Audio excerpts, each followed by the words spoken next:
Assalamualaikum warahmatullahi wabarakatuh. Ashama harka fuune akkam jirtan ilmaan Oromoo baga naga jiraattan isiniin jedha.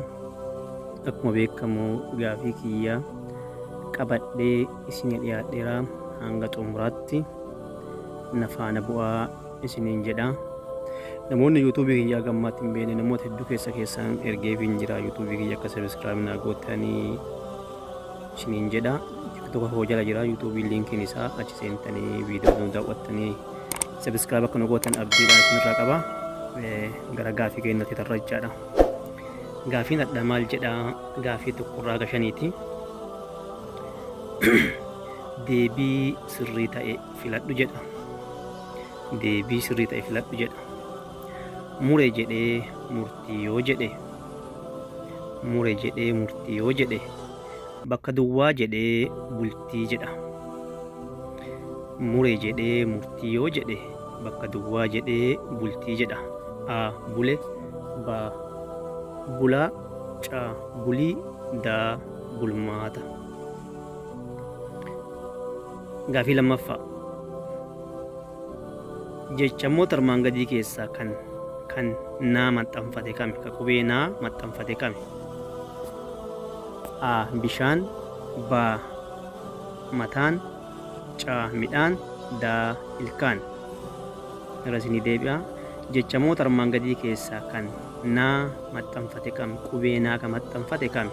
A bishaan, ba mataan, ca midhaan, daa ilkaan.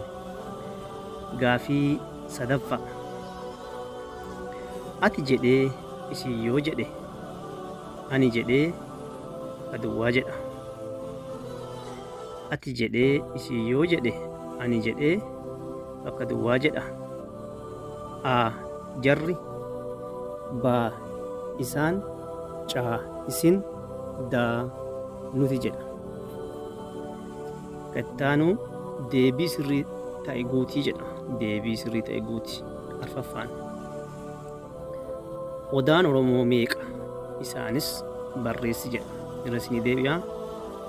Deebii sirrii ta'e guutii. Odaan Oromoo meeqa? Isaanis barreessi. Shanaffaan. Magaalaan guddoon mootummaa naannoo Oromiyaa eenyu jedhamti? Magaalaan guddoon mootummaa naannoo Oromiyaa eenyu jedhamti? Komentii irratti hirmaadhaa. Jabaadhaa itti fufaa haaluma kana isiniin jedha. Garuu hirmaannaan keessan baay'ee laafaadha. Yeroo biraa gaafii isin dhiyeessa. Assalaamu alaikum warahmatullahi wabarakatuh. Ashama harka fuunee akkam jirtu ilmaan Oromoo baga naga jiraattan isiniin jedha. Hirmaannaan keessan baay'ee gaariidha maashaallah.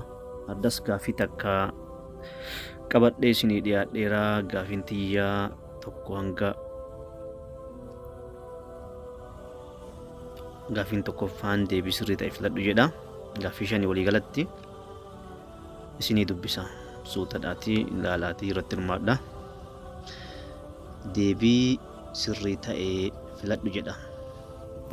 Kamtu sirnaan qubeeffame?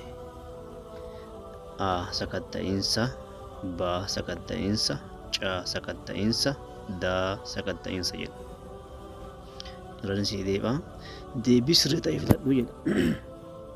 Kamtu sirnaan qubeeffame jedha. A sakatta'insa, ba sakatta'insa, ca sakatta'insa, daa sakatta'insa. Ka sirriitti qubeeffamee jedhee filattu jechaadha. Gaafii lammaffaa. Jechamoota armaan gadii deebisi jedha. Jechamoota armaan gadii deebisi. Lammaffaa. Ijaan rukute, ijaan rukute. A ni waame, ba hin qaana'u, ca ni sodaata, daa dubbii fide. Irra isinii deebi'a. Ijaan rukute. A ni waame, ba hin qaana'u, ca ni sodaata, daa dubbii fide. Sadaffaa. Harkaan bula. Harkaan bula. A ni hojjata, Ba ni kadhata. Ca ni hata. Daa ni dhabe. Irras ni deebi'a. Harkaan bula. A ni hojjata. Ba ni kadhata. Ca ni hata. Daa ni dhabe. Arfaffaa. Gudeeda bante. Gudeeda bante. A safuu gatte. Ba ni didde. Ca of kennite. Daa safuu beekti. Arfaffaan gudeeda bante jedha. A safuu gatte. Ba ni didde. Ca of kennite. Daa safuu beekti. Itti aanu hibboodha deebisi jedha. Shanaffaan ulee gantuu mataan gadi jedhe. Ulee gantuu mataan gadi jedhe. Komentii godha.